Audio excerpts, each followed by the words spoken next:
Now, Mark Danner has been described as one of America's best and most ambitious narrative journalists. He's covered conflicts from Haiti to Kosovo. And he's the author of a new book, Stripping Bare the Body, an anthology of his work as a foreign correspondent over the past 20 years. And Mark Danner joins us now. Mark Danner, a great pleasure to have you on the show. Thanks so much. Thank you. It's good to be here. What's intriguing about so much of your correspondence that I know you've collected there in Stripping Bare the Body is that it's connected now to so many news events that are going on around the world right now. We should spend a bit of time talking about Haiti.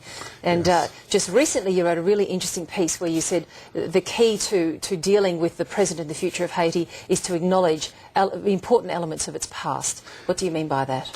Well, we tend to think of Haiti as a place that attracts disasters. You know, this is this immiserated land that is almost doomed. The earthquake has tended to intensify that impression. But in fact, it was an immensely rich colony, the richest colony in the world.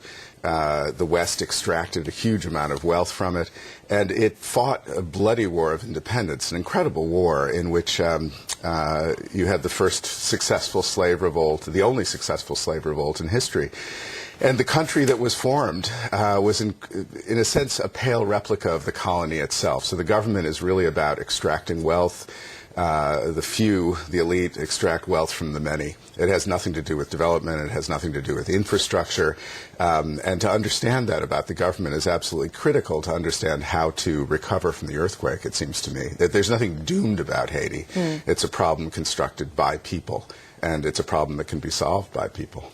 You've also written extensively on Iraq. I'm sure you've been watching Britain's Iraq war inquiry closely. Have you been surprised at how open and thorough it's been able to be, or have you been disappointed that it hasn't got to the bottom of things?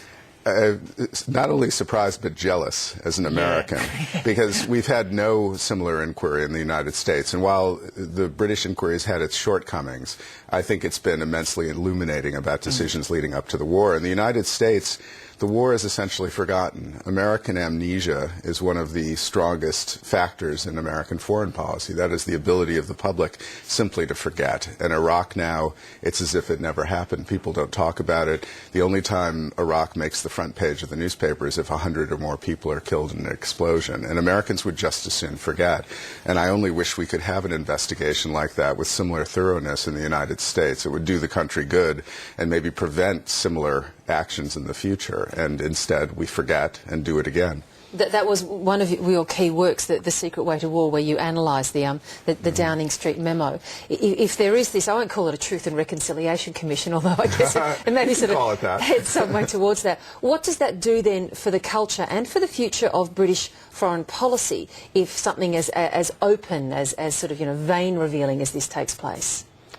Well, I think in Britain, it will prevent anything like this from happening again. And I think their politics has been materially altered by the war, but also by the perception that British leaders didn't serve the public interest, that they kowtowed to the Americans, essentially.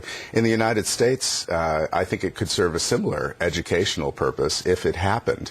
And instead, we have this tendency simply to take on board disasters. And because the country is a superpower, one of the characteristics, as I argue in Stripping Bare the Body, of superpowers is that you're able to put the cost of your mistakes onto other people. And the Iraqis really have borne the cost of American blunders in Iraq. Probably tens of thousands, perhaps hundreds of thousands of Iraqis. And Americans kind of go blithely on to the next challenge. And, there was a degree of public mendacity surrounding the Iraq war that's very shameful and that Americans have never come to grips with. Our leaders should not be able to lie to us on that scale and get away with it. And in fact, they did. In your book, you also vividly describe what happened at Srebrenica, and then Bill Clinton on the putting green at the White House putting away and then blowing up and saying, "I'm getting creamed over this." Is that incident symptomatic of the problem with US foreign policy since the Cold War, with individual presidents stumbling from crisis to crisis, and the individual presidents are shaping foreign policy rather than there being any coherent intelligent strategy? I think that's an extremely good summary, that in fact post-Cold War American policy has been searching for a similar guideline to the one containment played throughout the 40 years of the Cold War, containing the Soviet Union, a simple idea that could be explained to the public and that could be used to build public support for a sustained policy. And it's true that since 1989, 1991, the U.S. has gone from thinking it can ignore crises like the Balkan Wars, which is a great example where the United States stood aside and this genocide went on in Europe. And the U.S. was finally forced to intervene after 120,000 people or more died. And then swayed back under George W. Bush to a kind of evangelical foreign policy. You know, we can save the world, we can build democracy, we can destroy evil in the world. President Bush actually said that. It's an extraordinary statement, but as opposite as it could be from the kind of benign neglect of Bill Clinton. So I think what your description is completely true, that U.S. foreign policy is searching, I think, for some guidelines that can endure through different administrations, and has not found that yet. And what about the feeling of the people, if it's at all possible to try and take the temperature of that? Do Americans generally, do they have the appetite for that role of America being the great superpower, the world's policeman, as it were, and almost like the guardian of peace in the world? Or has that appetite left them now? I think you've asked the critical question. I think Americans have that appetite as long as it doesn't take too long. Which is to say, Americans are very impatient.